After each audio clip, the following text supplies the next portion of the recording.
Good morning, CDT day 39. Just waking up now at 7 a.m. The skies are looking a little less menacing today. It's like cloudy, but or more overcast, but they're like white clouds, so that's good. And the birds are chirping, so. But it's still cold, if you can't already tell from all the snow behind me. It snowed more last night, so I got a little bit on the tent, but the tree helped stave most of that off. So as promised last night, I will show you the camp. There's my tent there. It's like half snow, half water, because my body heat inside the tent was melting a little bit of the snow. So now I got a wet tent to deal with. But yeah, I'm underneath this pine tree. It's a big one. I checked all the branches before getting under it, and they're all pretty firmly attached to the tree, and they're all healthy. So that helped keep most of the snow off of my tent. There's still snow there, but not nearly as much as they get out here in the open air. So I'm right off trail. The trail is just this, like, I don't even know if you can call it a road, Jeep track maybe, but I came from that way yesterday evening, and I walked forward that way a couple 100 feet just to see if maybe there's better campsites up ahead, and then I turned around and came back to this because this is way better. It's wet down there.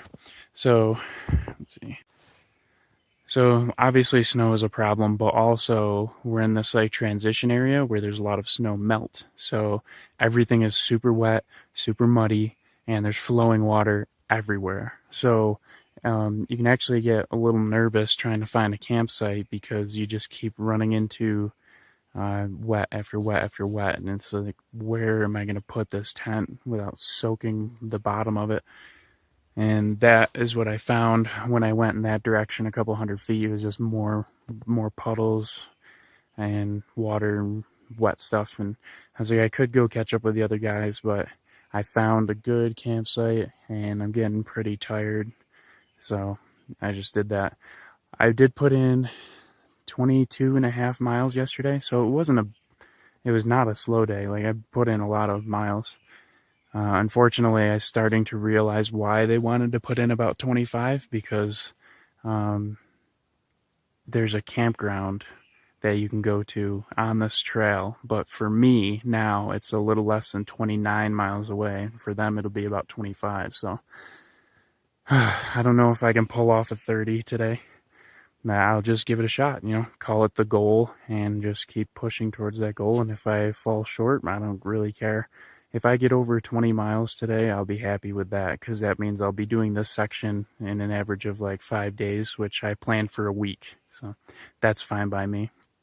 But these guys want to do it in 4, and it's just a little too much for me. They're super lightweight, and they're younger than me, and they're very fit. So I don't blame them for wanting to just hightail it through here. I will go at my own pace, hike my own hike, but I would love to see them if I do. Anyways, a lot of talking. I'm several minutes into this video already. I'm going to get up over 10,000 feet today, so I might be able to actually use my snowshoes. So let's get to hiking. It is 8 a.m. and I'm on the move. Time to warm my body up. Just got a little spotlight off of the trail, and this place is beautiful.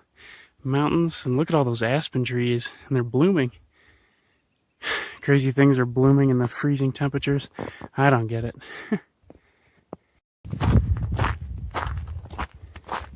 This place is really incredible. Just wide open, icy tundra.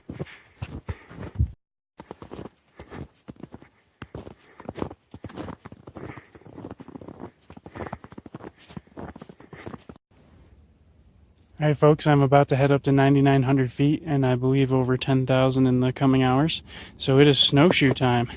So I just got these babies strapped up, and it's time to continue heading up. Hopefully these will help walking a bit better. We'll see. Just came to this lake. Pretty beautiful. And no ice on it. So spring is here. But I feel like I'm in the middle of nowhere. And yet, I come up here and all of a sudden there's signs for this lake. So it must be like a fishing lake because there's signs, trash cans, paved road, and bathroom over there, pit toilet, and picnic tables. So that's pretty interesting. Can't take breaks though, gotta keep moving. I would say the snow is a little high, about halfway up the gate, so I can just essentially walk over top of it instead of through it. I'm cold, partially uncomfortable, but I could be much worse, so I'll just keep at it. Snow is a tough thing to hike through if you're not a big fan of it, and I'm not. So keep going, we'll make it. So there's this random point in the day where everything just got super warm. Clouds are still out, but the sun's peeking through. But it's just weird, like it got really warm really quick, like a 10-degree jump. But either way, I'm still at 10,000 feet, but I'm at like 10,500 right now.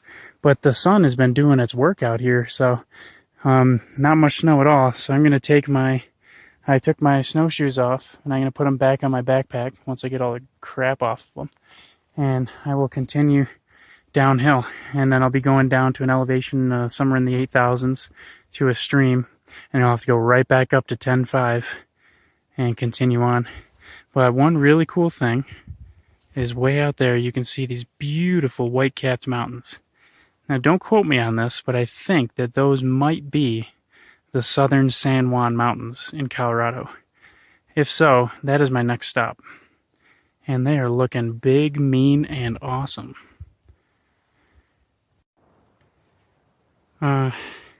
Please close the gate. I will make sure to do that. Maybe instead of that, I'll just go around. The wildlife, now that I'm down here where, you can see the ground and everything, and the trees are out, and the snow is starting to, well, it's still around, but, there's less of it. I saw a herd of 5 elk run right across the trail from me, just trying to escape me.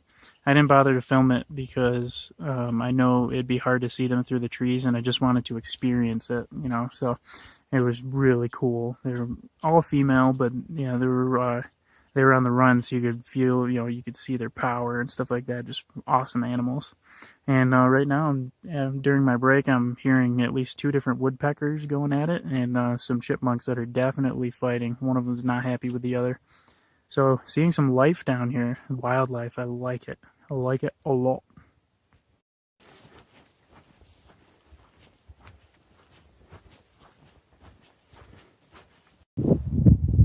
Oh, appears to be a cow skull. Very well preserved. Still got all the toofies. Nice.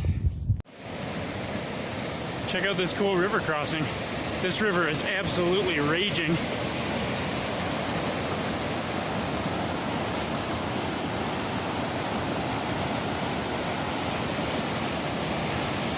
Oh, time to get across.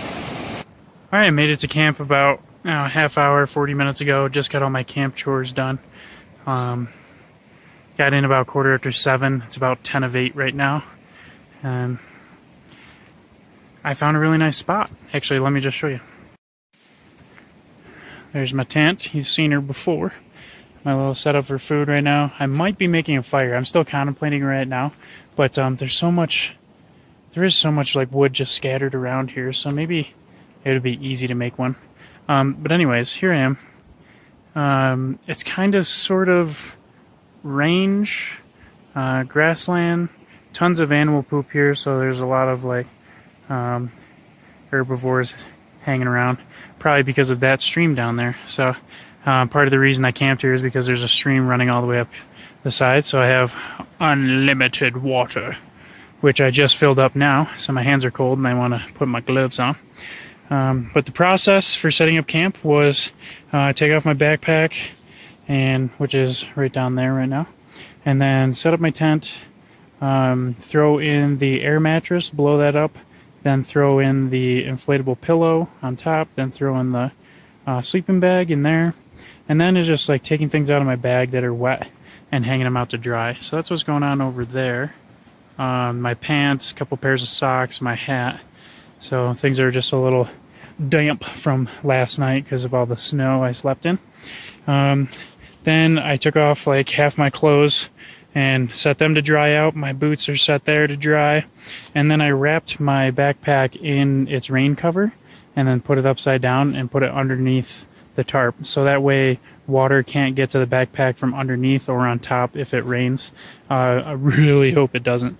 Then I dealt with all my trash from the day. So like I eat granola bars and stuff. So I had them in like the little side pockets. I just take all that out and put them into my food bag, trash bag. And then grabbed a bunch of water from the stream, which I'll hook up to, or actually I won't hook up to the filter. I'll just throw it in the pot and boil it. And I'm going to boil too much. Actually, let me explain this. I'm going to boil too much water. I always fill the pot completely and boil whatever's there. So that, well, in cold conditions. Because I use like the cup or two that I need for my dinner, which tonight is a Mountain House meal. That usually takes about 2 cups, and my pot is worth about 4. And then the other 2 cups go into a water bottle that goes into my sleeping bag. And that warms up the sleeping bag. It warms up the stuff in it. Like I put a bunch of stuff in my sleeping bag, like my water filter, my external battery, my cell phone. What's the other one? My GPS. Anything electronic or has batteries or anything like that that does not like the cold, or the water filter, which will break if it freezes, goes in the foot box of my sleeping bag so that they can at least keep from freezing. So the water bottle will warm that up. It'll warm me up, most importantly, which is very nice. It just makes the night go quite a bit better, especially when I'm just sitting there watching reruns of The Office or making today's video in my sleeping bag and just, oh, I feel that warm bottle in there. Oh, thank God for that warm bottle. It's not just my pee, which you can do, by the way. I have used a pee bottle before to keep me warm. Works great. And then you just, dump it out in the morning and clean it out with clean water and a little soap if you have it on hand, and then you're good to go. Ranting done. That's like a little bit of camp life, just trying to explain. One of these days when I have time, I will actually set up the camera and like show you what I do, maybe in like a fast pace so that you're not seeing like 45 minutes of me setting up camp, but maybe something sped up so you can kind of understand what I do. But that's in word is basically what I do.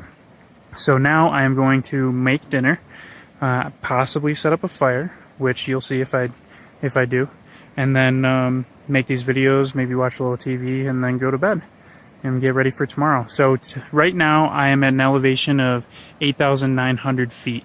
No snow around here, and the temperatures are pretty decent, like in the low 40s right now, which is awesome for sunset. Usually it's below freezing. So earlier today it was in the high 40s, possibly even the low 50s, if I would be so bold. I walked 20.5 miles today. So that was 22.5 yesterday, 20.5 today. I have about 50 left until I hit Colorado. And then a couple miles outside Colorado, there's a road that takes me back to Chama. So I'm expecting to spend 3 more days out here in the wilderness. I'm going back above 10,000 feet tomorrow morning, so I'm expecting to get into some heavy snow again, which is very slow pace, takes a ton of energy, works the hell out of me. So not really looking forward to it, but it's all part of the adventure. So if you want to be a thru hiker, you gotta do it. So that is the end of day 39, maybe. I don't know, end of day 30 something, 39 probably. I got some pictures from today that I think are pretty good, so you can check those out, and I will talk to you guys tomorrow. All right, have a good night. Hiker TV is officially on. Oh, that's good.